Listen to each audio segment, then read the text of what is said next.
Hello all అందరూ ఎలా ఉన్నారు? Welcome back to my channel Himu and Sadhvi vlogs. మనకి రైనీ సీజన్‌లో బాగా దొరికేది ఒకటి వాక్కాయలు.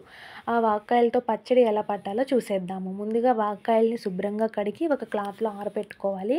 క్లాత్‌లో ఉంచడం వల్ల తడి ఏమైనా ఉన్నా సరే ఆ కాయలది మొత్తం ఆరిపోతుంది. అలానే నెక్స్ట్ వాక్కాయల్ని ఒక్కొక్క కాయని 4 ముక్కలుగా కోసుకోవాలి. లోపల గింజ ఈ విధంగా తీసేసుకోవాలండి. ఇలా తీసేసుకుని మొత్తం కాయలన్నీ కూడా ఇలానే కట్ చేసుకుని ఒక బౌల్‌లో వేసేసుకోవాలి. నేనైతే 250 గ్రామ్స్ వాక్కాయలు అనేది తీసుకున్నాను. ఇంకా నెక్స్ట్ మనకి ఆవమెంతి పిండి కావాలి కదా! పచ్చడి అంటేనే అది కదా! సో, ఆవాలు ఒక స్పూన్ తీసుకున్నాను. అవి వేగిన తర్వాత అలానే కొంచెం మెంతులు కూడా 1 స్పూన్ తీసుకున్నాను.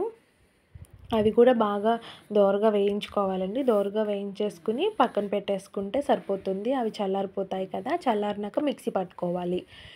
ఇదిగోండి మిక్సీ పట్టేసాను. నెక్స్ట్ అలానే వెల్లుల్లి రెబ్బలు కొన్ని, కొంచెం జీలకర్ర వేసి కచ్చా పచ్చాగా ఆడుకోవాలండి వెల్లుల్లినైతే. అలానే ఒక పెద్ద బౌల్ తీసుకుని పచ్చడి కలుపుకోవడానికి వీలుగా ఉండేది బౌల్ తీసుకుని వాక్కాయ ముక్కల్ని దాంట్లో యాడ్ చేసుకుని 2 టేబుల్ స్పూన్ కారం, అలానే రుచికి సరిపడా ఉప్పు. కారం కంటే ఒక హాఫ్ స్పూన్ తగ్గించి తీసుకుంటే సరిపోతుంది. అలానే కచ్చాపచ్చాగా ఆడుకున్నాం కదా! వెల్లుల్లి అలానే జీరా అది కూడా వేసుకున్నాను. నెక్స్ట్ మెంతి పిండి ఆడుకున్నాం కదా! అది కూడా 2 స్పూన్స్ అనేది యాడ్ చేసుకున్నానండి. ఇలా మొత్తం యాడ్ చేసుకుని బాగా మిక్స్ చేసుకోవాలి. ఇంకా నేనైతే పచ్చడికి మనం మామూలుగానే వేరుశనగ నూనె ఎక్కువగా వాడతాం కదా! సో, నేను వేరుశనగ నూనె తీసుకున్నానండి.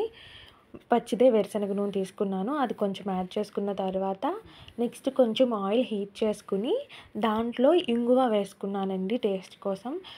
ఇది పూర్తిగా ఆప్షనల్ అండి. ఇది వేసుకోకపోయినా బావుంటుంది. నేను వేసుకోకుండా కూడా నేను చాలా టైమ్స్ ఈ పచ్చడి అనేది పట్టాను. మీకు ఇంగువ అనేది ఇష్టం లేకపోతే కంప్లీట్‌గా అవాయిడ్ చేసేయొచ్చు. పచ్చి నూనె కలిపేసుకుంటే సరిపోతుంది పచ్చడిలో. ఇది 3 రోజులు ఊరనించిన తర్వాత మూడో రోజు మనం ఒక్కసారి కలుపుకొని ఏమన్నా ఉప్పు కానీ, కారం కానీ సరిపోకపోతే మనం కొంచెం అడ్జస్ట్ చేసుకొని కలుపుకుంటే సరిపోతుందండి.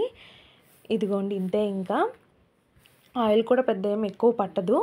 ఇదిగోండి నేను గ్లాస్ బౌల్‌లో తీసుకుని 3 డేస్ అనేది పక్కన స్టోర్ చేశాను. చూడండి ఆయిల్ అనేది ఎలా పైకి తేలిందో. రెడీ అయిపోయిందండి ఇంకా.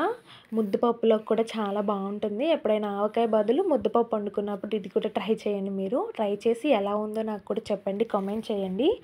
దీంట్లో విటమిన్ సి అనేది బావుంటుంది. అండ్ హార్ట్ అండ్ లివర్‌కి కూడా బాగా యూజ్ అవుతుంది. వీడియో నచ్చితే లైక్ చేయండి, షేర్ చేయండి, సబ్స్క్రైబ్ చేసుకోండి బాబు. Bye bye.